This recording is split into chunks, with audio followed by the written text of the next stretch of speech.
हरे कृष्णा। तो चलिए अब मैं आप सभी को सुनाती हूँ माघ मास के महात्म का 26वां अध्याय, जो मैंने अभी तक आप सभी को 25वें अध्याय कंप्लीट कराए हैं। अब मैं आप सभी को कराऊंगी माघ मास के महात्म का 26वां अध्याय। ध्यानपूर्वक मन लगाकर सुने और सुनने से पहले कमेंट बॉक्स में जय श्री हरि लिखना ना भूलें। तो चलिए अब शुरू करते हैं माघ मास के महात्म का 26वां अध्याय। तो पथिक कहने लगा कि हे प्रेत, तुमने सारस के वचन किस प्रकार और क्या सुने थे, सो कृपा करके कहिए।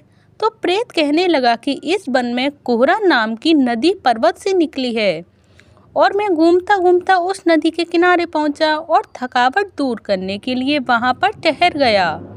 उसी समय लाल मुख और तीखी दांतों वाला एक बड़ा सा बंदर वृक्ष से उतरकर जल्दी से वहां पर आया जहां एक सारस सोया हुआ था, और उस चंचल बंदर ने कई एक पक्षी को एक देखकर उस सोए हुए सारस को दृढ़ता से पैरों से पकड़ लिया। और तो और सब पक्षी उड़कर वहां से चले गए, परंतु सारसी भयभीत होकर विलाप करती हुई वहीं पर रुकी रही। और नींद के दूर होने तथा भय से नेत्र खोलकर सारस ने बंदर को देखा और मधुर वाणी से कहने लगा कि हे बंदर, तुम बिना अपराध मुझको क्यों दुख देते हो? इस संसार में राजा भी केवल अपराधियों को ही दंड देता है। तुम्हारे जैसे श्रेष्ठ प्राणी किसी को पीड़ा नहीं देते। हम अहिंसक और दूसरे कर्मों को नहीं देखते। जल की कई खाने वाले और आकाश में उड़ने वाले, वन में रहने वाले, अपनी स्त्री से प्रेम करने वाले, दूसरों की स्त्री को त्यागने वाले, दूसरों की बुराई से दूर रहने वाले और चोरी न करने वाले, बुरों की संगति से जो वर्जित होता है, किसी को कष्ट न देते हैं, और जो इस प्रकार मुझ निरपराधी को हे बंदर तुम छोड़ दो।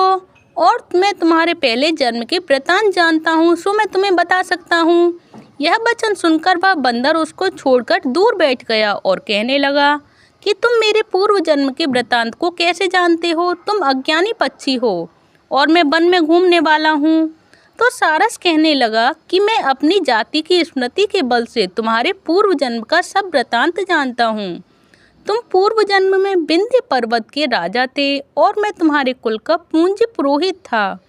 तुम राजा होकर अपनी प्रजा को पीड़ा दिया करते थे और विवेकहीन तुमने बहुत सा धन इकट्ठा किया। जो बानर प्रजा की पीड़न रूपी अग्नि की ज्वाला से तुम पहले ही तप चुके हो।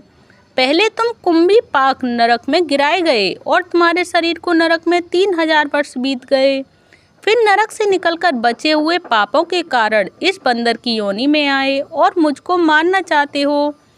और पूर्व जन्म में तुमने ब्राह्मण के बाग से लूटकर बलपूर्वक फल खाए थे।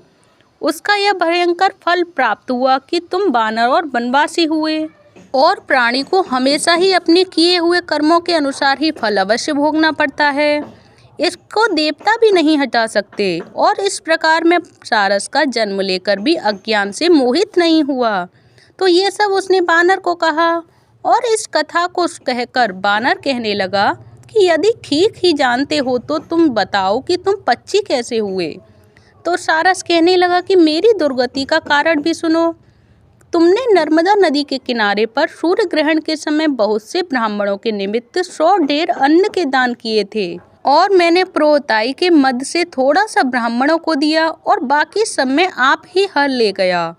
इन ब्राह्मणों के द्रव्य का अपहरण करने के पाप से ही मैं पहले कालसूत्र नरक में और फिर रक्त करदुम नरक में, जहाँ पर बड़े बड़े कीड़े थे और रक्त तथा पीप से भरा हुआ नाभि तक एक नीचे सिर और ऊपर पैर किए हुए पीप चाटता हुआ उस दुर्गंध वाले नरक में कीड़ों आदि से काटा जाकर 3000 वर्ष तक उस यातना को भोगता रहा।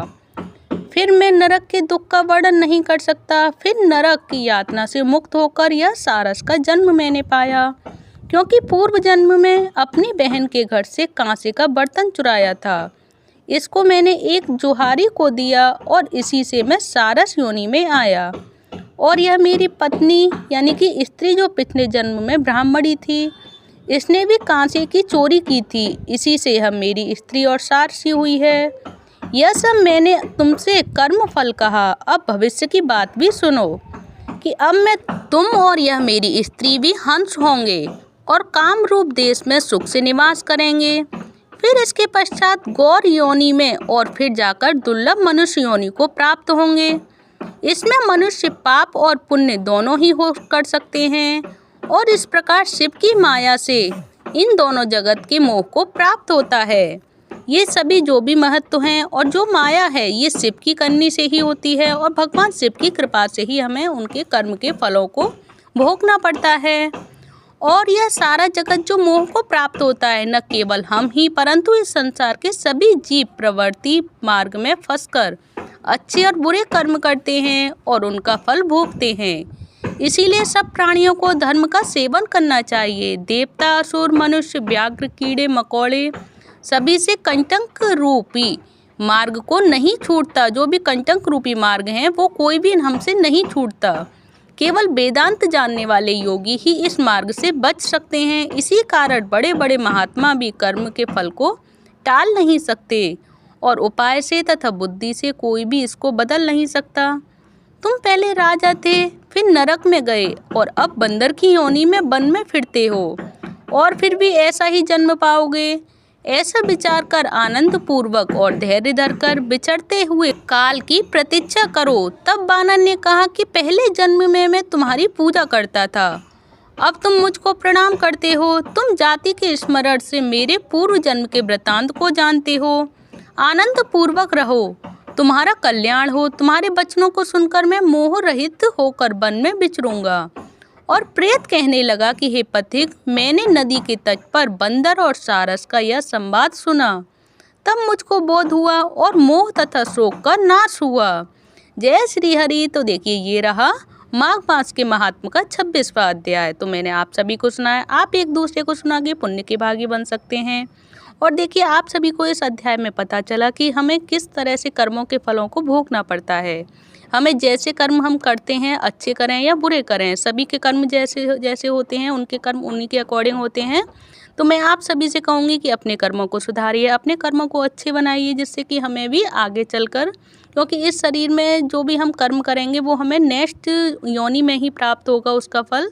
तो इस योनि में जो भी हमें जो ये मनुष्य योनि जो मिली है हमें, इसमें हमें ज़्यादा से ज़्यादा अच्छे कर्म करने चाहिए, जिससे कि भगवान का स्मरण हमेशा रखें। क्योंकि ये हरे कृष्ण महामंत्र ही एक ऐसा मंत्र है जो कि हमें इस शरीर के साथ और इस शरीर के बाद भी हमेशा हमारे साथ रहेगा। इसके कर्मों के फल ही हमें आगे देखने को मिलेंगे, भगवान के शरण में जाएंगे हम। तो आप सभी को अगर ये सारी जानकारी अच्छी लगी हो, ये अध्याय अच्छा लगा हो, तो प्लीज़ कमेंट बॉक्स में जय श्री हरि लिखकर आगे जो नेक्स्ट अध्याय में बताऊंगी उसको देखिएगा नेक्स्ट वीडियो में। हरे कृष्ण कृष्ण कृष्ण हरे हरे, हरे राम राम राम हरे हरे। हमेशा जपें, हमेशा सुने। हरे कृष्ण महामंत्र हमारे इस जन्म में भी है और आगे जन्म में भी है, हमेशा रहेगा हमारे साथ अगर हम इसका स्मरण ज़्यादा से ज़्यादा करेंगे। तो आप सभी को ये हरे कृष्ण महामंत्र कैसा लगा, इसको हमेशा याद रखें, हमेशा जपें, हमेशा सुने। हरे कृष्ण कृष्ण कृष्ण हरे हरे, हरे राम राम राम हरे हरे। हरे कृष्ण, हरि बोल।